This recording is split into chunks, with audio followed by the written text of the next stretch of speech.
So ayan, may nag-comment ulit mga tuds, no? So salamat sa pag-comment, idol. So ano daw? Paparimap pagka full system. Sa first timer na kay 56 engine. So idol, wala naman, no hit naman doon sa ano niya.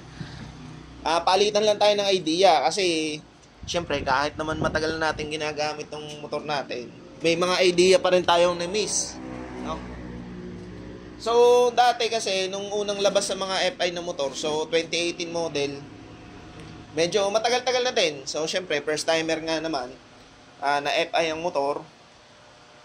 So, ang alam ko talaga dyan, bawal mong likutin ng tambutso niyan eh. Kung hindi mo lang din naman ipaparimap or ipapa-ECU flash. Kasi mag-iiba na nga naman ang takbo. Meron ng backfire, ng mga ang magiging takbo, sungaw, no? Kasi ito mga tods, yung ano niyan, yung stock na tubo niyan, ayan o, kalawang na nga, hindi ko pinapalitan eh. Pero hindi naman damage yan, hindi butas, no? May resonator yan, may mga sensor yan, yun, yung auto sensor, na kapag ka pinalitan mo ng elbow, mag-iiba-iba na. Mga idol, kung hindi ka pamilyar na sabi mo kung i-remap pa daw. So sa gantong mga motor talaga, required mo na i-remap kapag nagpa-full system ka, idol. Kasi mag-iiba na yung ano niya, yung fuel air mixture. Kung tama ba yung pinagsasabi ko dito. Yun ang ano, mag-iiba-iba diyan kasi ang tubo ng ganitong stock kasi maliit. Ang sa mga hindi nakakaalam, ang loob ng stock ng ano na yan, although makapal yung pagkatubo, maliit lang yung pinakabutas niyan. Tapos may resonator pa.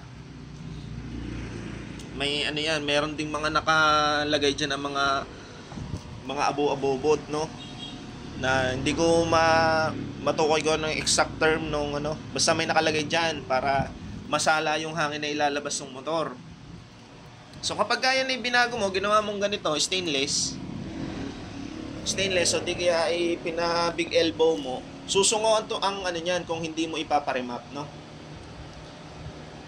Proven and tested na din yan sa mga CBR user, tsaka sa mga ibang motor, kahit sa iba namang motor, lalo na pag yung mapormahin din talaga sa CBR, talagang need na palitan ng ECU o palitan ng, or iparemap, no?